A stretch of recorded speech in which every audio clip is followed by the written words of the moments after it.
दुनिया का सबसे बड़ा चुनाव भारत में चल रहा है। आइए जानते हैं हाउ डज इंडिया वोट।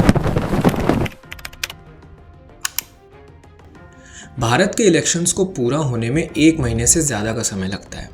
लगभग 97 करोड़ लोग वोट करने के लिए एलिजिबल हैं।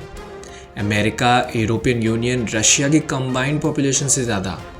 देश भर में 7 स्टेजेस में वोट होगा, जो 19 अप्रैल से शुरू हुआ है और 1 जून तक ख़त्म हो जाएगा। देश में 28 स्टेट्स और 8 यूनियन टेरिटरीज के सभी वोटों की गिनती की जाएगी और रिजल्ट 4 जून को डिक्लेयर होंगे। मेजॉरिटी वाली पार्टी गवर्नमेंट फॉर्म करेगी और अपने विनर कैंडिडेट्स में से किसी एक को पीएम सिलेक्ट करेगी। अब जानते हैं कि कंटेंडर्स कौन कौन है।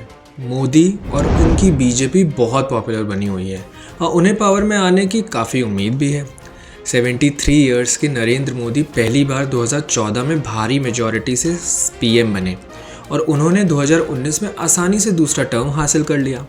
उस सिलेक्शन में 67% से अधिक इंडियंस ने अपने वोट दिए थे। देश के इतिहास का ये सबसे बड़ी वोटिंग थी।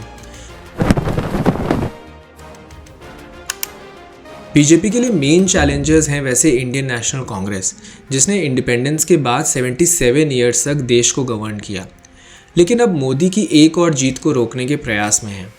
कांग्रेस ने मेजर रीजनल पार्टीज और दूसरे कुछ ऑपोजिशन लीडर्स के साथ अलायंस बनाया है, जिसे वो कहते हैं the Indian national developmental inclusive alliance और इंडिया। कंटेंडर्स में राहुल गांधी कांग्रेस पार्टी का फेस है और दूसरे ऑपोजिशन लीडर्स में आप के अरविंद केजरीवाल, वेस्ट बंगाल की सीएम ममता बनर्जी और तमिलनाडु के सीएम जैसे रीजनल दिग्गज भी हैं, जो अपने अपने स्टेट में बीजेपी के कब्जे को रोकने के लिए लड़ाई कर रहे हैं। अब आप ही सोच रहे होंगे कि हमारा ऑपोजिशन कितना स्ट्रांग है। वैसे इंडिया अलायंस अंदरूनी कलह से गिरा हुआ है और अभी तक पीएम के लिए अपना कैंडिडेट सामने नहीं रख पाया है। एनालिस्ट का ये मानना है कि उन सब के पास मोदी जैसा स्टार क्वालिटी और अपील से मेल खाने वाला कोई नहीं है। ऑपोजिशन भी वैसे प्रेशर में है। दिल्ली के सीएम अरविंद केजरीवाल को स्टेट एजेंसीज ने अरेस्ट कर लिया, तो दूसरी तरफ कांग्रेस के अकाउंट्स फ्रीज कर दिए गए और उनसे $218 मिलियन का टैक्स पे करने को कहा गया। पर बीजेपी का कहना है इसमें इनका कोई पॉलिटिकल इंटरफेरेंस नहीं है। अब आप ही सोचिए कि क्या हमारा ऑपोजिशन स्ट्रांग है। चलिए ये बात करते हैं कि हमारी ये इलेक्शन और इसकी प्रिपरेशंस कितनी बड़ी है। माना जाता है कि इंडिया इलेक्शंस दुनिया का सबसे महंगा इलेक्शन है।